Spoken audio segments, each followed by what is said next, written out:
सर्वांना नमस्कार.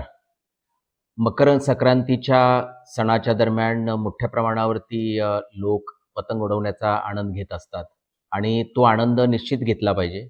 परंतु बऱ्याच वेळा पतंग उडवताना मांजाचा वापर केला जातो, की जो मांजा जो आहे तो अनेक अर्थानं जो आहे तो घातक आहे.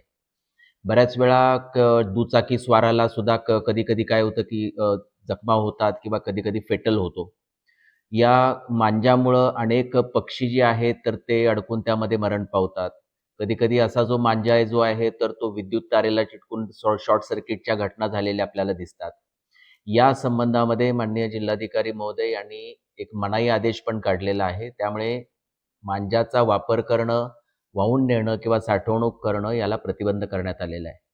त्याचबरोबर माननीय उच्च न्यायालयानं पण वेळोवेळी मांजाच्या वापरावरती याबद्दल भाष्य केलेलं आहे आणि कठोर कारवाई करण्याचे आदेश दिलेले आहेत. आपल्याला अहिल्यानगर जिल्ह्यातील सर्व नागरिकांना याद्वारे आम्ही आवाहन करतो, की मकर संक्रांतीचा सण साजरा करत असताना आपण पतंग उडवण्याचा किंवा आनंद हा निश्चित घ्यावा, परंतु मांजाचा वापर आपण करता कामा नये, कारण त्याला प्रतिबंध आहे.